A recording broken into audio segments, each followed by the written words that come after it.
E agora vamos à pergunta da Carmen Maria da Silva. Que bom que você confiou nesse espaço também, viu, Carmen? Ela é lá de Teresina, Piauí, e trouxe a seguinte pergunta.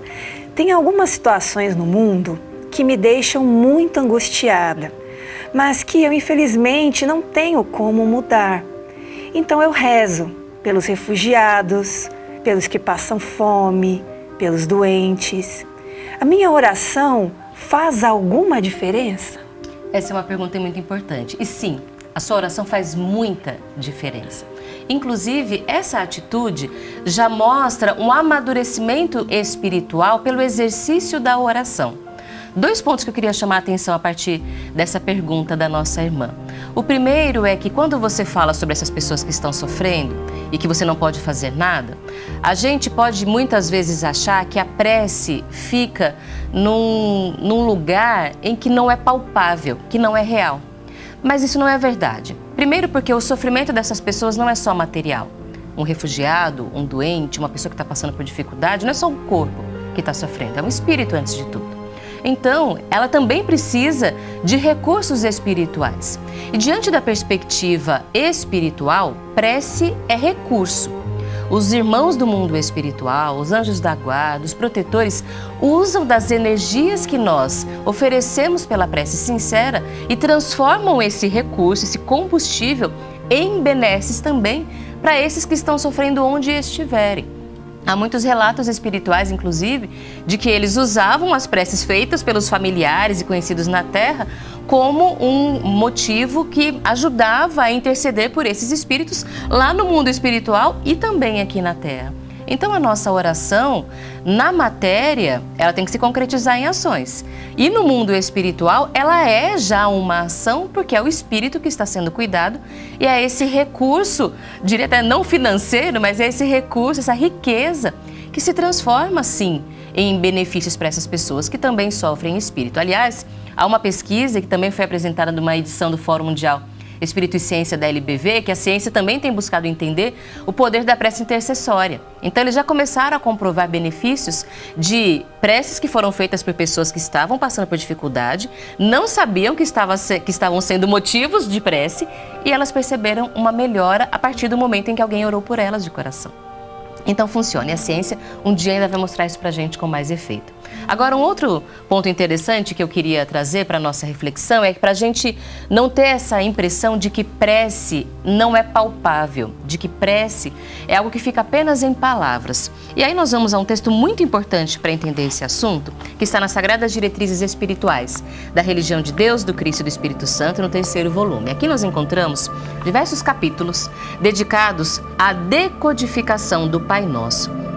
Aqui o irmão Paiva se dedicou detalhadamente a explicar trecho por trecho do Pai Nosso, ajudando a gente a entender melhor e a viver o que Jesus nos propôs quando trouxe sua oração ecumênica. Na página 155 até a página 156, e você pode ler na íntegra também com o livro aí na sua casa. A decodificação do Pai Nosso. Conferência feita de improviso em Porto Alegre, Rio Grande do Sul, Brasil, a 20 de dezembro de 1981. Deus do Brasil e a Constituição dos Povos. Trabalhar dinamicamente pela implantação do Reino de Deus na Terra é uma das relevantes diretrizes espirituais da religião divina, por inspirar-se na comovente súplica deixada pelo próprio Cristo no Pai Nosso. Pai, venha a nós o vosso reino. Evangelho segundo Mateus, capítulo 6, versículo 10. E tal diretriz jamais será encarada como tarefa utópica pelos seres espirituais, os habitantes do mundo invisível, e humanos de real boa vontade. Nunca é demais recordar a necessidade de orarmos o Pai Nosso logo ao despertar, antes das refeições, ao se preparar para dormir, e diante de importantes decisões a serem tomadas em nossas vidas. No Pai Nosso, Jesus estabelece as bases da constituição perfeita para os habitantes do plano material e do plano espiritual. É a carta magna espiritual do mundo verdadeiramente civilizado. Portanto, orar é o primeiro passo para fazer com que o reino de Deus esteja em nós e vivamos o reino de Deus na terra, porque é o que nos conecta ao Pai Celestial em primeiro lugar. No entanto, não é uma tarefa utópica, como o irmão Paiva traz aqui.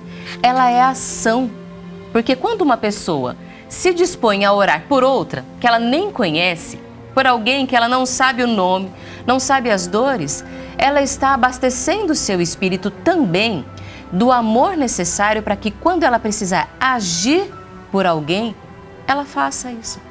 Então a oração, em primeiro lugar, ela vai sim beneficiar o espírito das pessoas que sofrem. Mas quando aqui na matéria nós formos chamados pela responsabilidade da vida em sociedade para ajudar alguém que a gente não conhece, para se importar com a dor de alguém que nós nunca mais veremos talvez na nossa vida, nós vamos fazer isso. Então a oração vai ajudar sempre no mundo espiritual e no mundo material. E essa, inclusive, é aqui a carta magna de um mundo civilizado, porque quando nós oramos pelas pessoas e agimos revestidos dessa inspiração e dessa força da oração do Pai Nosso e do contato com Deus, nós abrimos o nosso coração para esse mundo em que não precisaremos mais que as pessoas saiam de suas casas para garantirem sua vida, em que ninguém vai ter que deixar para trás toda a sua história porque não tem segurança para viver na sua comunidade, em que os doentes não fiquem desamparados, em que as pessoas não passem mais fome, em que as famílias não tenham mais problemas. Esse é o mundo que a gente quer viver.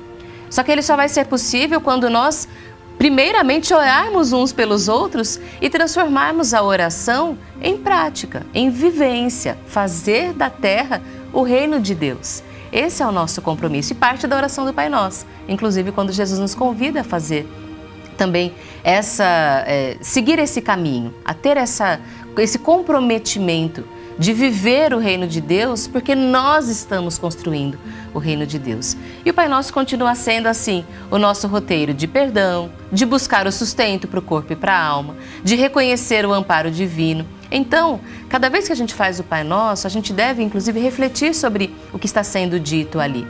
Vai promovendo o nosso amadurecimento espiritual, vai nos ajudando a reconhecer as necessidades, mas não apenas as nossas, a dos nossos irmãos em humanidade.